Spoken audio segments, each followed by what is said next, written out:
Hi, it's Sandy Parker, and welcome to Crafting for Almost Everyone. Today we're going to be doing our day 2 of our 7 days of Christmas cards that are easy. I hope you'll stay tuned. So I saw this video, and right now the name of the girl that made it is not coming to my brain because sometimes my brain is just a mess. I had it 30 seconds ago and now it's gone. So I'm going to write it right here, or there, or somewhere on the screen. You just count on it. It'll be in this vicinity at some point. But anyway, I saw her make it, and of course she used a whole different stamp set than I'm going to do.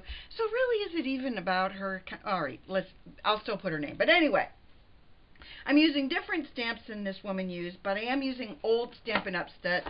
This one is called Peaceful Wishes. As I said, it's really outdated. But here's the important part about this stamp set, and that is it's got a pine bough and it's got an acorn. No, that's not an acorn. Anybody want to guess what that is? Yeah, it's a pine cone. You're right. Anyway, and then it says Peaceful Wishes, and then there are some berries. It's got it all. It's got everything I want. I don't know why I have a paintbrush here. I don't need that. So anyway, these are the big components of my project. And the first thing I'm going to do is I'm going to make some layers of my cards.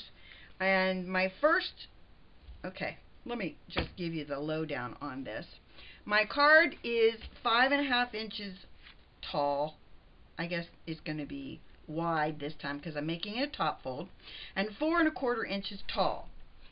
Then this piece is only 1/8 of an inch littler, smaller, littler, whatever. So it is, geez, I forgot already what I was making. It's 4 1/8 and 5 3/8. And then this piece is 1/8 of an inch smaller. So this is 4 inches by 5.25. I know I did all that math in my head. It's probably wrong. So we're going to start with this white piece, and it can be, this is a thicker cardstock. It is Recollections 110-pound cardstock. If you watch my channel, you know it's my cardstock of choice because it's very thick and I love it. I'm going to use, oh my word, I almost had a moment with that. I'm going to be using Island Indigo as my ink for this part. And this is a very old pad. And I'm going to be using my blue brush. If you don't know anything about my brushes, it's kind of like the blending tools that other people use, only it's a 1-inch chip brush. I bought mine at Harbor Freight Liquidators. I think I got a set of 32 or 36 for $10, and I had a 20% off coupon. They're longer than this when you get them, and I cut about 1/2 to 3/4 of an inch off, just enough to get all the strays off and to make it a really straight edge. See that? I want it to be straight across. Then you're going to need a set of color families. So you'll need a blue one, a green one, a red one, an orange one. You follow the math. Then, if you're using Distress Oxides, these are for my dye-based ones. If you're using pigment inks or Distress Oxides, you need another one. Another blue one, another orange one, another red one. You know, you're doing it with me. Anyway, that's what you need. I really like these because I'm able to control them better than other blending tools, but you should try whatever works for you.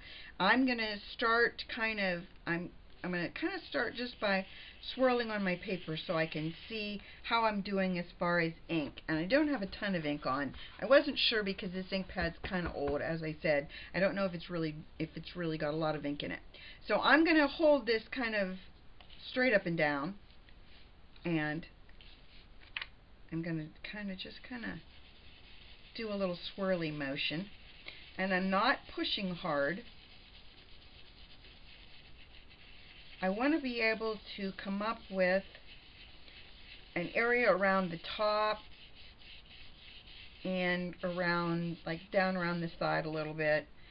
We're not talking a ton of inking. We're just talking enough to make it so it's showing some of this Island Indigo in the background. I hope they still have Island Indigo, but if they don't, and you like different colors of inks, I'm sure every ink family has a color that's kind of like this. And if I wanted to get out all my inks. I'm sure I could find a bunch more colors that are similar. I wanted this one to be kind of like dusk. We're going to call it dusk. That is all we're going to do. So after you've got this part done, you're going to go on to your stamping. Now I'm using stamps that look like pine boughs, but you can find these kinds of stamps anywhere. Just because mine came from an old Stampin' Up set that you probably can find on the internet, but it's called Peaceful Wishes, but it's a very, very old set, and you can find the idea of this many places. I'm using garden green ink, which also I don't think they make anymore, but we're going with it anyway. And I'm just going to start, and I'm going to stamp from the corner, and I'm pushing down as hard as I can. And then I'm going to do the other side. Right there. Same thing, as hard as you can. And then I'm going to do one kind of, you want them to look more random than anything, so don't make them look like they're in a pattern. You know what I mean? Like if I just made them all looking like they're going toward the center, it's going to look kind of foolish. So we're going to overlap a little. You know, we're just going to play with them a little bit. And then I'll put another one right in there. And one more over here, just on the little edge.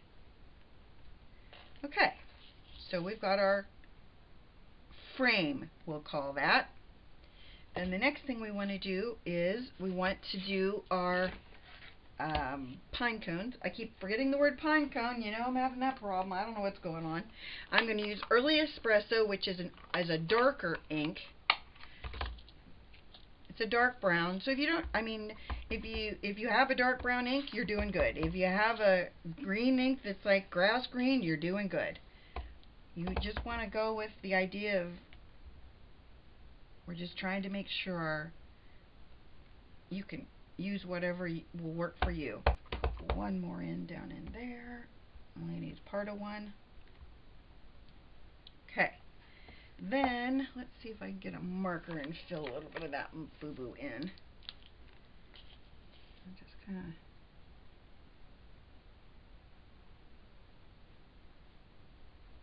I also am going to do, I'm going to be playing with some berries, and that'll cover this up too, but I'm just kind of filling in right now.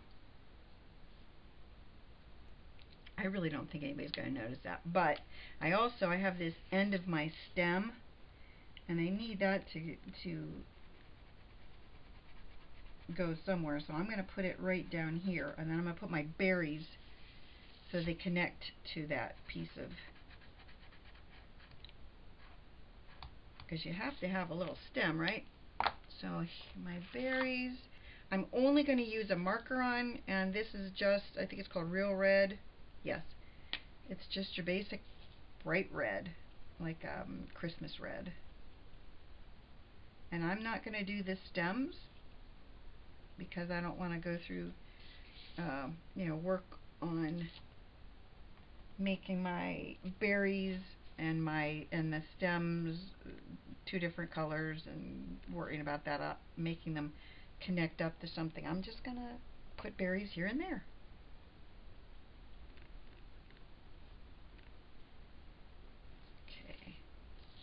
Now I'm going to put some berries right over that boo-boo.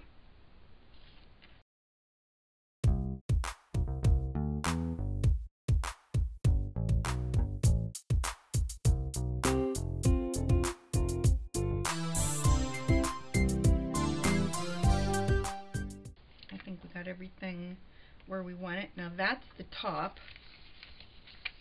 So the next thing we're going to do is we're going to get rid of this.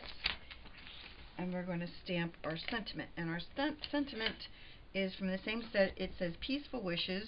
Should I do it with green? I kind of like the idea of using the garden green for our Peaceful Wishes.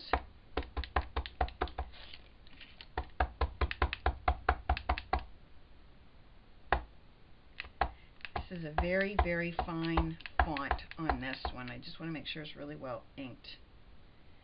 Okay, and then I'm going to put it right there and really hope it's straight. I'm going to hold it there for a minute. Look how dirty my hands are. Holy cow. Well, it's not horrible. So, I have one more thing I want to do. And this is kind of the part of the technique that really is the lady's I talked about. The rest of it isn't really hers. This is the part I'm talking about. This is her technique. Here's what she did. She took her,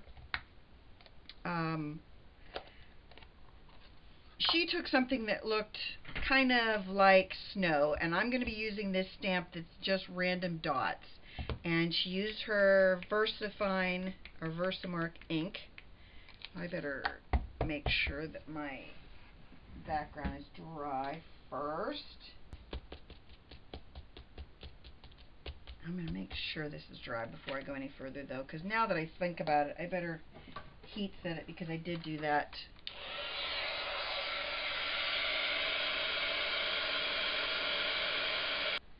So next up, we're going to use our little pouch on it just to make sure.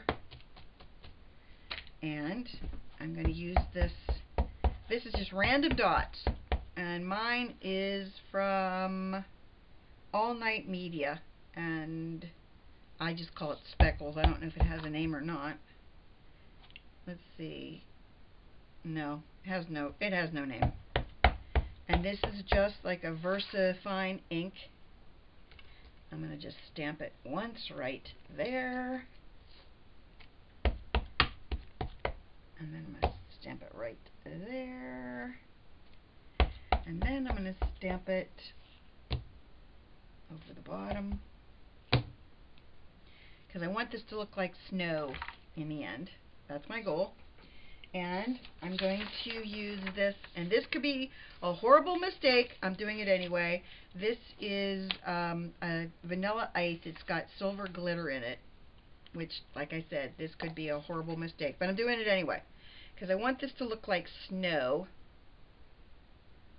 all over this. It's kind of cool so far, gotta be honest.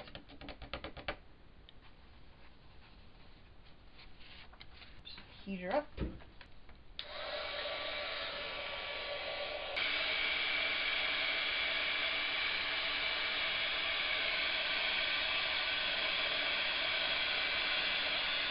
Okay, let's put her all together. It'll be all set. So I'm just going to layer this up on some brown paper.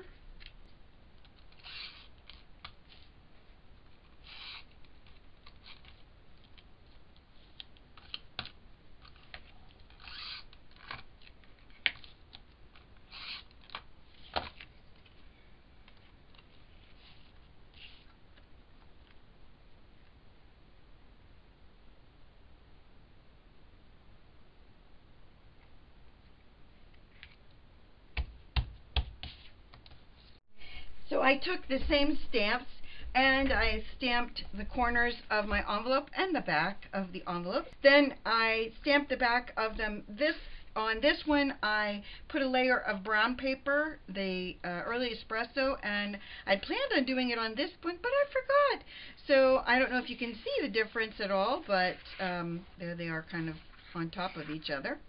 So I hope that you enjoyed this, that it was fast and easy, and that you'll give it a try, and that you'll be ready for the next one, number 3. I hope you give this a thumbs up and subscribe. Please tell your friends about me on social media, because you know I love that. And thanks so much for watching. Bye-bye.